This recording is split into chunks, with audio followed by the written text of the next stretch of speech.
Hello dear students, welcome back to organise knowledge channel. और आज की जो वीडियो है उसमें डिस्कस करेंगे worksheet number 92 for class 9th subject science है। और ये वर्कशीट आपके लिए 17 फरवरी 2022 के लिए शेड्यूल की गई है। आज की जो वर्कशीट है स्टूडेंट, उसमें हम जो हमारा चैप्टर है चैप्टर 10 ग्रेविटेशन, उसी की रिवीजन करेंगे। वर्कशीट शुरू करने से पहले प्लीज़ चैनल को सब्सक्राइब कर दीजिए, बेल आइकन को भी प्रेस कर लो ताकि आपको आने वाली वीडियोस की नोटिफिकेशन वो समय से मिल जाए।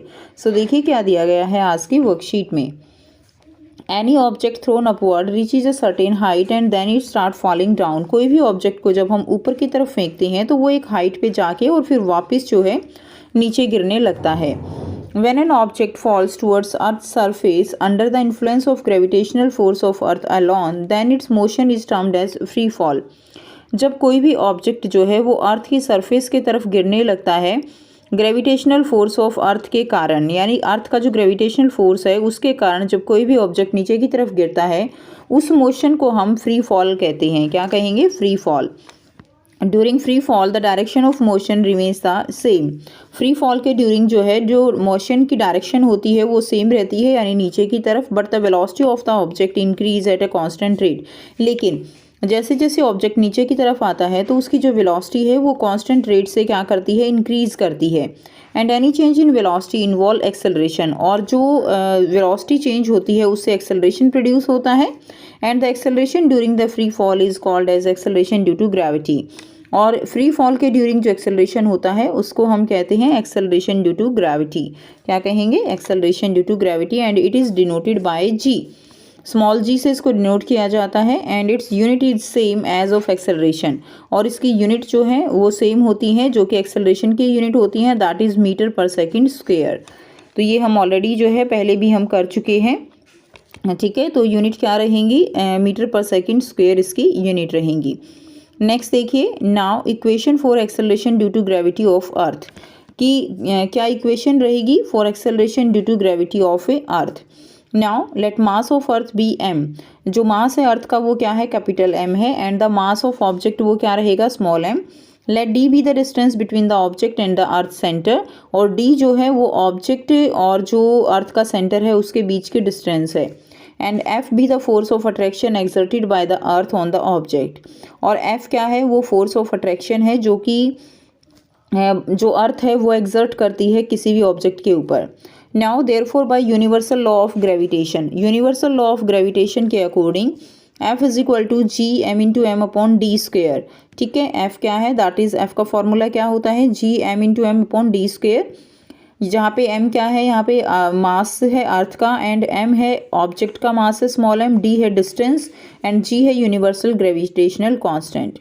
Now from second law of motion we know that the magnitude of force on a object is the product of its mass and acceleration.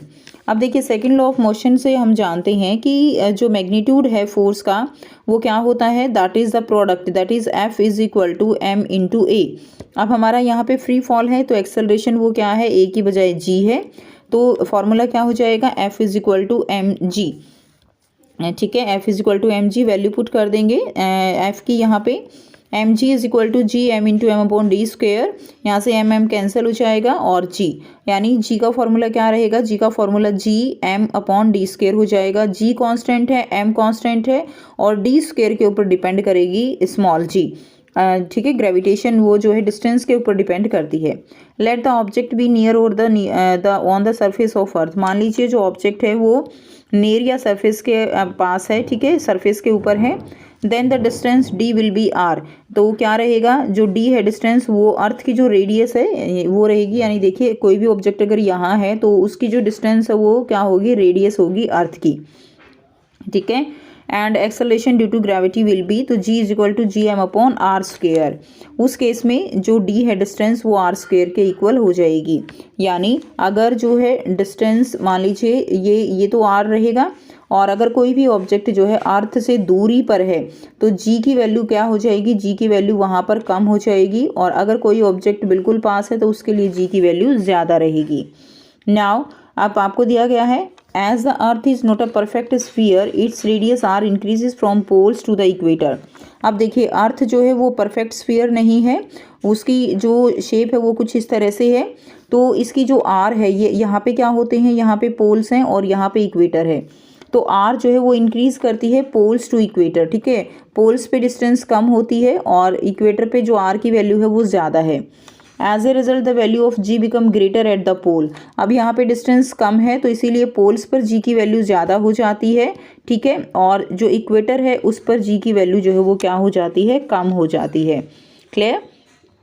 इसलिए ये आपको बहुत ही इंपॉर्टेंट क्वेश्चन बनता है यहाँ से। इक्वेटर पे डिस्टेंस जो रेडियस है इक्वेटर की वो ज़्यादा है, इसीलिए जी की वैल्यू कम है। और पोलर रेडियस जो है वो क्या है, वो कम है, इसीलिए जी की वैल्यू पोल पे ज़्यादा रहेगी। नेक्स्ट देखिए, अब आपको यहाँ पर बहुत ही आसान से 5 क्वेश्चंस दिए गए हैं जिनके आंसर हम 1 बाय 1 डिस्कस करेंगे। मैं आपको बताऊंगी एक न्यू ऐप के बारे में जो स्टूडेंट्स में काफ़ी जल्दी पॉपुलर होती जा रही है। चाहे कोई क्वेश्चन हो, कोई डाउट हो या कोई कॉन्सेप्ट ना समझ आए, बोर्ड्स हो या जी नीट, पढ़ाई में कोई भी दिक्कत आ रही हो तो उसका सॉल्यूशन है फिलो ऐप। अपने डाउट्स को किसी भी टाइम क्लियर करें इन दीज 3 इजी स्टेप्स। सबसे पहले इस ऐप को प्ले स्टोर या ऐप स्टोर से डाउनलोड कर लें, अपने फ़ोन नंबर से इजीली साइन अप कर लें, अपने क्वेश्चंस का पिक्चर लें या उसे टाइप करके सबमिट करें और फिलो आपको 60 सेकेंड्स में इंडिया के टॉप एक्सपर्ट से लाइव कॉल पे कनेक्ट कर देगा। आपके क्वेश्चन में आप कहना चाहते हैं कि बल्ब की पावर कितनी है। अगर बल्ब जो है वो 220 वोल्टेज पर ऑपरेट हो रहा है, राइट। इस बैटरी का जो वोल्टेज है वो आपको गिवन है 220। तो ये आपको सिंपल रिलेशन हो गया यहाँ पर। अब अगर कोई आपको और डाउट है तो बताइए। So guys, it's just simple. Have any question? Just ask Philo. You can get 10% off by referral code OKE001. इस ऐप का डाउनलोड लिंक नीचे डिस्क्रिप्शन में दे दिया गया है। So just download Philo now. First question है explain free fall in brief. तो आपको फ्री फॉल जो है इसकी डेफिनेशन देनी है। तो आंसर रहेगा when an object fall towards earth surface under the influence of gravitational force of earth alone then its motion is termed as free fall. जब ऑब्जेक्ट जो है वो अर्थ सरफेस की तरफ जो है ग्रेविटेशनल फोर्स के इन्फ्लुएंस में मूव करता है, मोशन करता है, तो उसको हम क्या कहते हैं, फ्री फॉल कहते हैं। नेक्स्ट देखिए क्वेश्चन नंबर 2 है what is acceleration due to gravity, what is its unit. Acceleration due to gravity क्या है और इसकी यूनिट्स क्या हैं। So the acceleration during the free fall is called the acceleration due to gravity. Free fall के during जो acceleration होता है किसी भी ऑब्जेक्ट में तो उसको हम एक्सेलरेशन ड्यू टू ग्रेविटी कहते हैं। And it is denoted by g, जिसको हम जी से डिनोट करते हैं। Its unit is same as of acceleration that is metre पर सेकेंड स्क्वेयर। इसकी यूनिट वही होती है जो सिंपल एक्सेलरेशन की होती है, मीटर पर सेकेंड स्क्वेयर। क्वेश्चन नंबर 3 आपको दिया गया है derive the formula to calculate the value of g. तो आपको जी की वैल्यू कैलकुलेट करने के लिए फॉर्मूला डिराइव करना है। तो बच्चों यहाँ पर जो हमने समझा था उसी को हम यहाँ से करेंगे। देखिए ये जो आपको दिया गया है equation for acceleration due to gravity, तो ये सारा जो है फॉर्मूला डेरिवेशन दिया गया है जो हम ऑलरेडी समझ चुके हैं। तो ये कंप्लीट जो है आप यहाँ तक देखिए, लास्ट में हमने फॉर्मूला डिराइव किया ना, तो ये कंप्लीट ही आपके लिए ज़रूरी है, कंप्लीट ऊपर वाला इस बॉक्स में। तो ये आपका क्वेश्चन नंबर 3 का आंसर हो जाएगा, ठीक है। नेक्स्ट देखिए बच्चों क्वेश्चन नंबर 4 आपको दिया गया है why the value of G is greater at poles in comparison with equator. कि जो जी है वो पोल्स पे ज़्यादा होता है as compare to the equator, why. So यहाँ से लिखेंगे as the earth is not a perfect sphere its radius are increases from poles to the equator. तो जो अर्थ है वो हमारी परफेक्ट स्फीयर नहीं है, तो इसकी जो रेडियस है वो आर जो है वो पोल से इक्वेटर पे क्या होती जाती है, बढ़ती जाती है, ठीक है।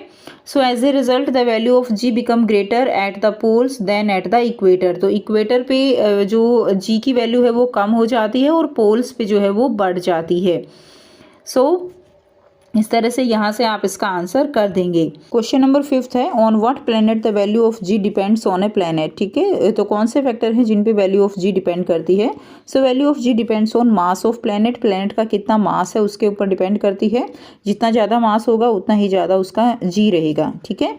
Distance of object from centre, तो जो डिस्टेंस है किसी भी ऑब्जेक्ट की सेंटर से उसके ऊपर भी जी की वैल्यू क्या करती है, डिपेंड करती है, ठीक है। यानी जो भी प्लेनेट है उसका एक तरह से रेडियस कितना है उस चीज़ का फ़र्क जो है वो किसी भी ऑब्जेक्ट के ऊपर पड़ेगा। सो ये थी स्टूडेंट्स आपकी आज की साइंस की वर्कशीट। आई होप सभी बच्चों को ये क्लियर है। अगर वीडियो अच्छी लगी तो वीडियो को ज़रूर से लाइक कर दीजिए, शेयर कर दीजिए और चैनल को सब्सक्राइब कर लीजिए। So thanks for watching, have a nice day.